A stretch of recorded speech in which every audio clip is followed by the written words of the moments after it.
Assalamualaikum warahmatullahi wabarakatuh. Perkenalkan, nama saya Zulfa Eka Suryani, NIM 2021-12081 dari kelas akuntansi 3C. Dalam kesempatan kali ini, saya membuat video ini untuk memenuhi tugas pengauditan 1 yang diampu oleh Ibu Poni Harsanti, MSI AKT, yaitu mengenai bab 13 tentang pemeriksaan biaya dibayar di muka dan pajak dibayar di muka. Sebab yang ada di materi ini adalah yang pertama, sifat dan contoh biaya dibayar di muka dan pajak dibayar di muka.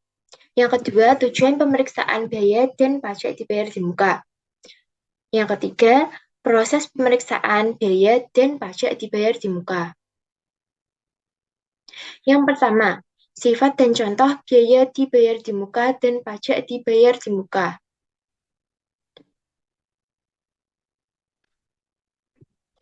Biaya dibayar di muka adalah biaya yang terjadi yang akan digunakan untuk aktivitas perusahaan yang akan datang. Contoh dari biaya dibayar di muka ini adalah premi asuransi. Sewa dibayar di muka untuk masa 1 tahun yang akan datang. Sewa di muka ini yang dimaksud adalah sewa operasi. Pembayaran sewa merupakan beban yang diakui berdasarkan masa sewa, meskipun pembayaran sewa dilakukan dalam jumlah yang tidak setiap sama satu periode. Yang ketiga yaitu biaya lain-lain dibayar di muka, misalnya iklan di radio, televisi yang berdasarkan kontrak, dan barang-barang untuk promosi. Sedangkan pajak dibayar di muka adalah pajak yang dibayar oleh perusahaan setiap bulan atau dipotong atau dipungut oleh pihak ketiga dan akan diperhitungkan sebagai kredit pajak di akhir tahun untuk pajak penghasilan atau di akhir bulan untuk PPN. Contoh dari pajak dibayar di muka ini adalah PPh pasal 22 dari impor barang, PPh pasal 23 dari bunga dividen, royalti, manajemen fee. PPh pasal 25 tentang setoran masa pajak penghasilan dan PPN masukan. PPN yang dipungut untuk oleh pengusaha kena pajak pada waktu perusahaan membeli barang atau jasa kena pajak. Biaya dibayar di muka dan pajak dibayar di muka mempunyai manfaat kurang atau sama dengan 1 tahun, sehingga dikelompokkan sebagai aset lancar atau current asset. Bagian dari sifat dibayar di muka akan memberikan manfaat untuk beberapa periode kegiatan diklasifikasikan sebagai aset lancar. Biasanya, biaya dibayar di muka yang mempunyai masa manfaat kurang atau sama dengan 1 tahun dijadikan sebagai aset lancar, sedangkan yang masa manfaatnya lebih dari 1 tahun dijadikan sebagai aset tak lancar. Kemudian, tujuan pemeriksaan atau audit objektif biaya dan pajak dibayar di muka. Yang pertama, untuk memeriksa apakah terdapat internal control yang cukup baik atas biaya dan pajak dibayar di muka. Jika internal control atas biaya dan pajak dibayar di muka berjalan dengan efektif, maka luasnya pemeriksaan dalam melakukan substantif test dapat dipersempit. Ciri internal control yang baik atas biaya dan pajak dibayar di muka adalah yang pertama, sifat pengeluaran untuk biaya dan pajak dibayar di muka diotorisasi oleh pejabat perusahaan yang berwenang. Yang kedua, setiap pengeluaran untuk biaya dan pajak dibayar di muka didukung oleh bukti-bukti yang sah dan lengkap. Misalnya, polis asuransi, perjanjian sewa menyewa, atau lease agreement, kontrak untuk advertensi, surat setoran pajak atau SSP, faktur pajak masukan, bukti pemotongan PPh 22, PPh 23, dan lain-lain.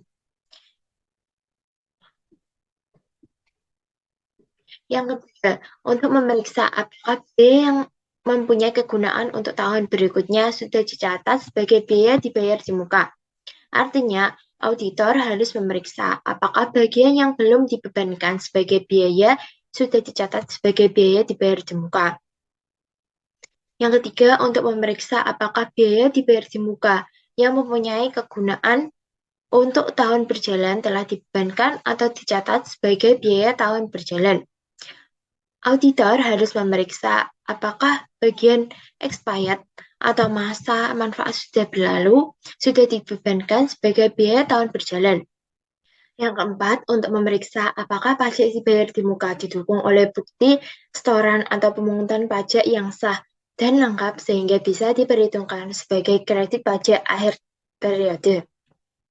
Bukti-bukti pendukung antara lain PPh 22 yaitu bukti pemungutan dari pajak devisa dan PIUD atau pemberitahuan impor untuk dipakai.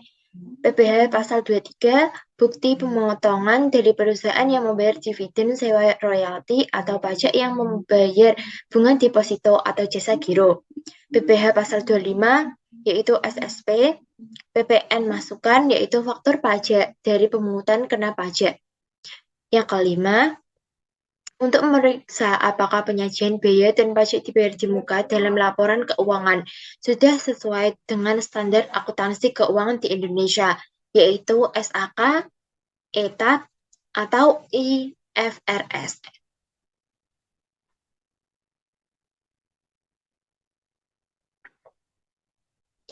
Dan yang selanjutnya adalah prosedur pemeriksaan biaya dan pajak dibayar di muka yang disarankan.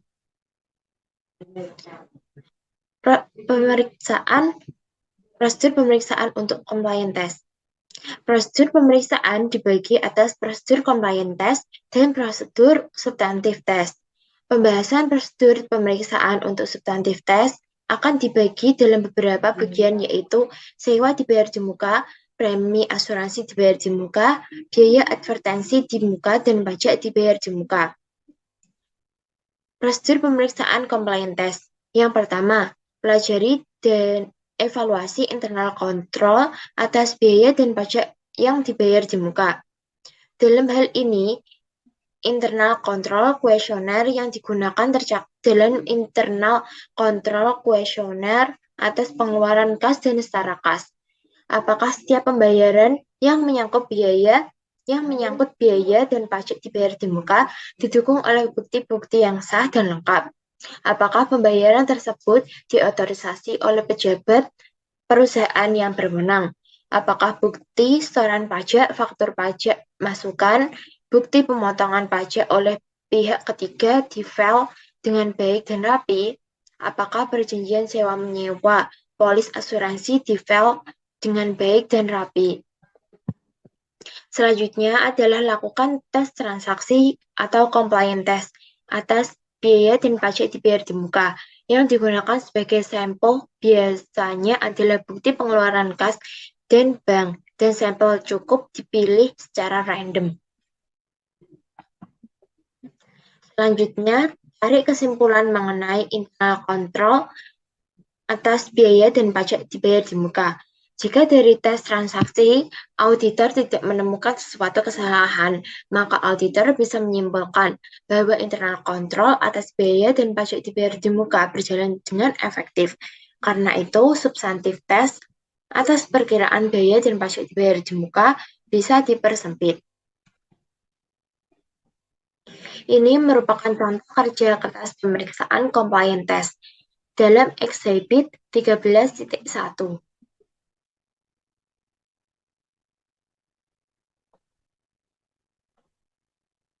Selanjutnya adalah prosedur pemeriksaan substantif test. Sewa dibayar di muka atau prepaid rent. Yang pertama, minta rincian schedule prepaid rent, tanggal laporan posisi keuangan atau neraca. Yang kedua, cek ketelitian perhitungan matematis atau mathematical accuracy. Yang ketiga, cocokkan saldo prepaid rent per tanggal laporan posisi keuangan atau neraca dengan saldo buku besar atau general ledger prepaid rent. Yang keempat, Cocokkan saldo awal prepaid rent dengan kertas kerja pemeriksaan tahun lalu. Yang kelima, lakukan vouching untuk pembayaran prepaid rent di tahun berjalan dan periksa list agreement. Atau jika sudah dilakukan di compliance test, refer ke kertas kerja compliance test. Yang keenam, tie-up atau tie-in, atau cocokkan total yang dibebankan sebagai biaya sewa ke buku besar biaya sewa. Yang ketujuh adalah buat usulan audit adjustment jika diperlukan.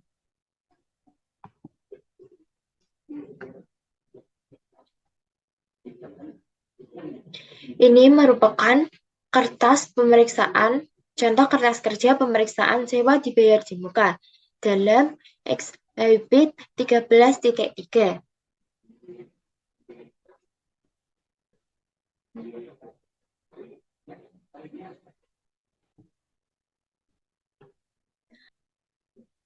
Selanjutnya adalah prosedur pemeriksaan substantif premi asuransi dibayar di muka atau prepaid insurance. Yang pertama, minta rincian prepaid insurance per tanggal laporan posisi keuangan atau neraca. Yang kedua, cek mathematical accuracy. Yang ketiga, cocokkan saldo prepaid insurance per tanggal laporan posisi keuangan atau neraca dengan saldo buku besar. Yang keempat, cocokkan saldo awal prepaid insurance dengan kertas kerja pemeriksaan tahun lalu. Lakukan vouching untuk pembayaran premi asuransi di tahun berjalan. Perhatikan apakah ada diskon untuk pembayaran tersebut. Yang keenam, polis asuransi dan cocokkan data dalam polis asuransi dengan rincian prepaid insurance.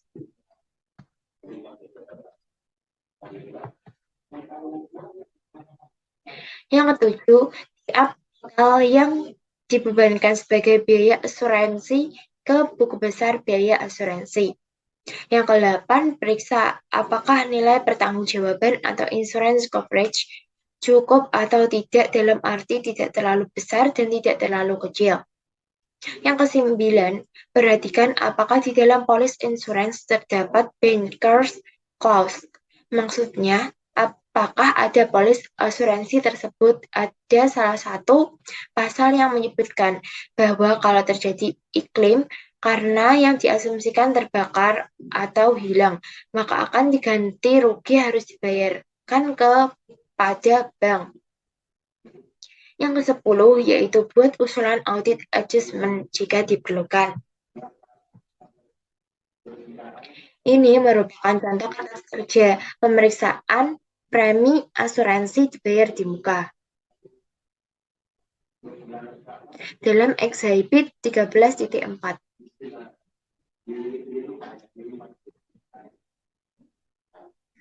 Selanjutnya adalah prosedur pemeriksaan substantif prepaid advertising. Yang pertama, minta rincian prepaid advertising per tanggal laporan posisi keuangan atau neraca. Yang kedua, cek voting dan cocokkan saldo akhir prepaid advertising ke buku besar dan saldo awal ke kertas pemeriksaan tahun lalu. Yang ketiga, periksa bukti pembayaran dan surat perjanjian untuk iklan, TV, radio, atau billboard, dan bukti pembelian atau untuk barang-barang souvenir.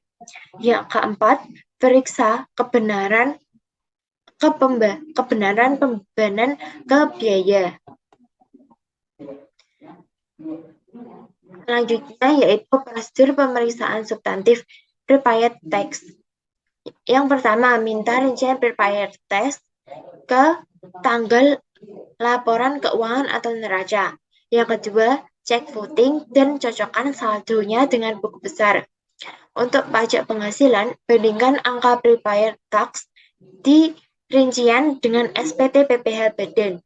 Yang keempat, untuk pajak pertambahan nilai atau PPN masukan, bandingkan angka prepaid tax di rincian dengan SPT masa atau SPM. Berikut ini adalah contoh pemeriksaan substantif tes prepaid tax. Dalam Exhibit 13.2 dan dalam Exhibit 13.5.